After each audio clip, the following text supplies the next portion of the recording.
నమస్తే. సంక్రాంతికి సినిమాలు రిలీజ్ అవుతున్నాయి. కొన్ని డివైడ్ టాక్తో దూసుకెళ్తుంటే బాలకృష్ణ గారు నటించిన డాకు మహారాజ్ అద్భుతమైన టాక్తో ముందుకు పోతుంది. ఈ సంక్రాంతికి డాకు మహారాజే బ్లాక్ బస్టర్ అని చెప్పి ఫ్యాన్స్ తమ ఆనందాన్ని వ్యక్తం చేస్తూ ఉన్నారు.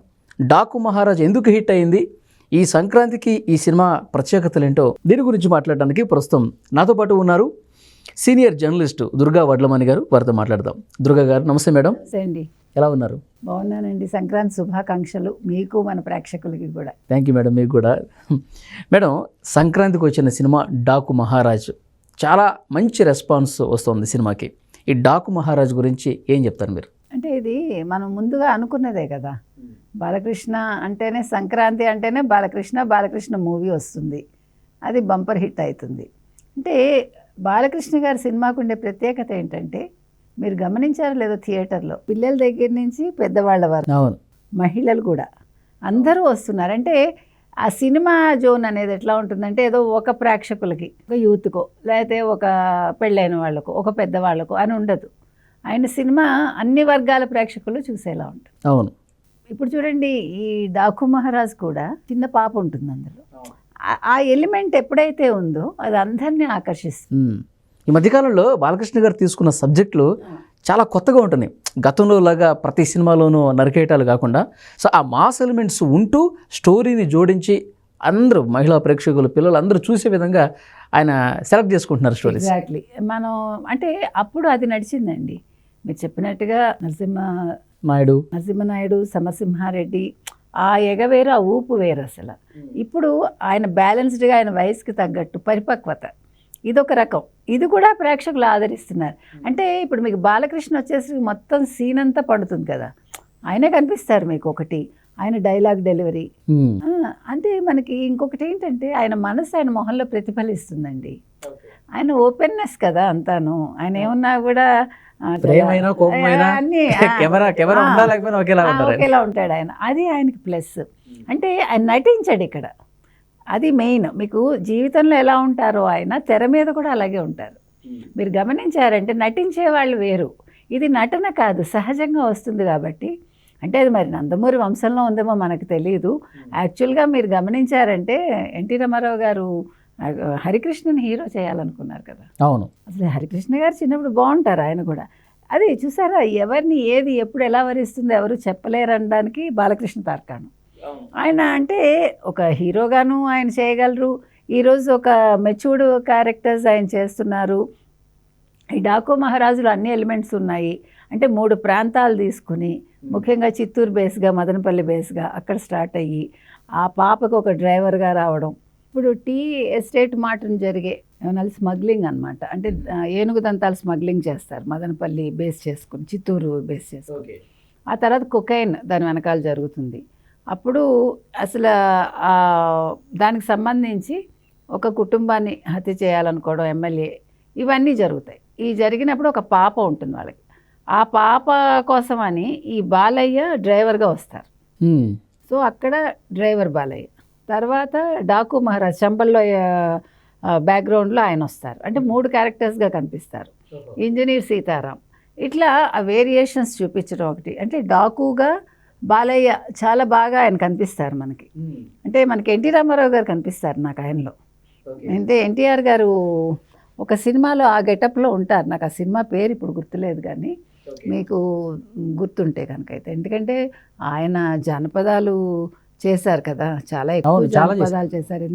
మనకి ఏదేమైనప్పటికీ కూడా ఈ సినిమాలో మనకి ఆ పాపతోటి అక్కడ అతను కనెక్ట్ అవ్వడం, ఆ పాపను రక్షించడంలో బాలయ్య గారి పాత్ర, ఇలా ఒక్కొక్కటి తీసుకుంటే అసలు ఈ సినిమా అంటే ఏ జోన్కి ఆ జోనే కనిపిస్తుంది మనకి.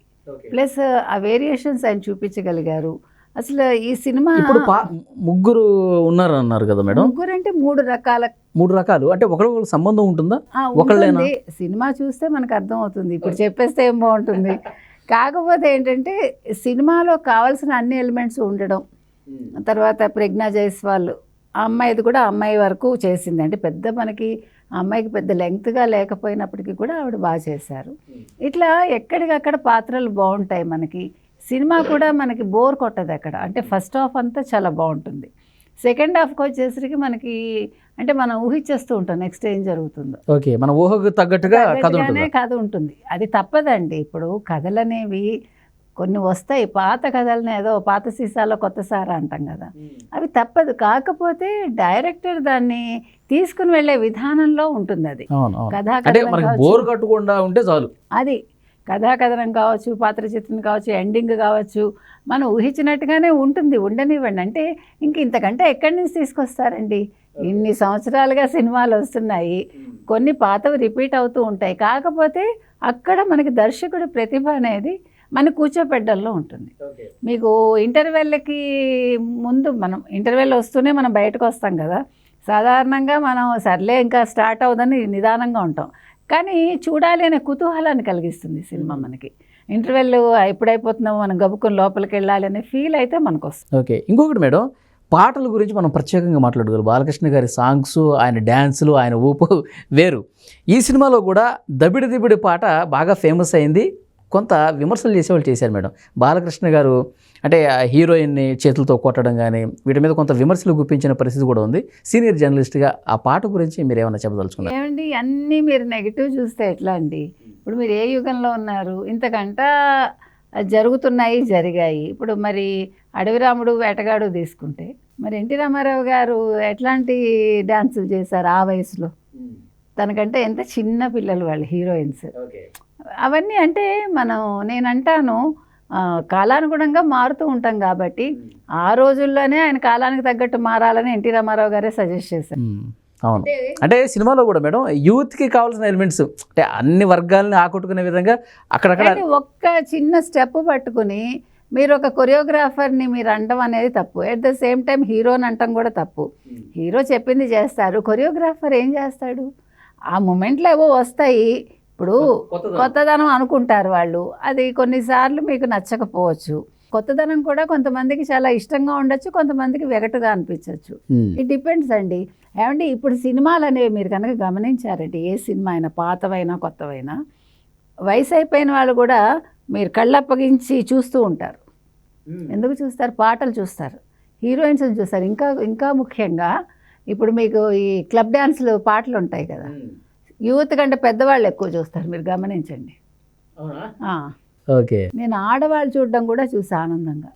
అంటే తప్పని నేను అన్నాను.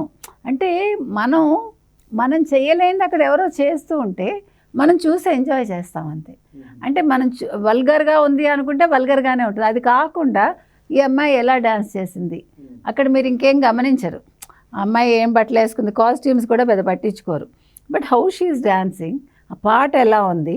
మరి అలా అనుకుంటే పాత పాటల్లో ఎన్ని మరి డబుల్ మీనింగ్ పాటలు లేవండి. అవును, అంటే ఇప్పుడు సినిమాని సినిమాలాగే చూడాలి, మనం కోడిగుడ్డు మీద ఏకలు పేకక్కర్లా. ఇప్పుడు వాళ్ళు వెళ్ళి ఇప్పుడు అవన్నీ గుర్తుపెట్టుకోడు, నిజంగా ఎవడు పెద్ద గుర్తుపెట్టుకోడు. ఇప్పుడు అంతకంటే ఘోరమైన అవన్నీ ఏమండి, చిన్న చిన్న పిల్లల చేత మీరు ఇదేం పాటలు ఇవన్నీ క్లబ్ డాన్స్ పాటలు, ఇవన్నీ పాటల్లో పిల్లలు మరి తల్లిదండ్రులు ఆపుతున్నారా వాళ్ళని? వాళ్ళకి ఒక్క డ్యాన్స్ స్టెప్ ఒకటే వాళ్ళకి వెగటగా అనిపించిందా? మరి అప్పుడు అవన్నీ కూడా తప్పేగా. చిన్న పిల్లలు అసలు ఇప్పుడు వచ్చిన కొన్ని చాలా పాటలు ఉన్నాయి కదా, చాలా పాటలు వస్తున్నాయి, మరి అవన్నీ పాడుతూ ఉంటే మనకే వినటానికి ఎబ్బెట్టుగా ఉంటుంది. కానీ మీరు ఆపగలరా ఎవరినైనా? ఇప్పుడు ఒక సెక్షన్ పీపుల్ అవన్నీ కోరుకుంటారు కాబట్టి తప్పక పెట్టని పరిస్థితి సినిమాలు కూడా. అంటే ఇప్పుడు తాగొద్దు అంటారు, యూత్ తాగట్లా, మీరు ఆపుతారా? ఇక్కడ అమ్మాయిలు అబ్బాయిలు అనే తేడా లేదండి. తాగడం కావచ్చు, సినిమాలు చూడటం కావచ్చు, దే ఆర్ ఎంజాయింగ్. అలాగని మరీ వల్గర్గా తీస్తే తప్పు.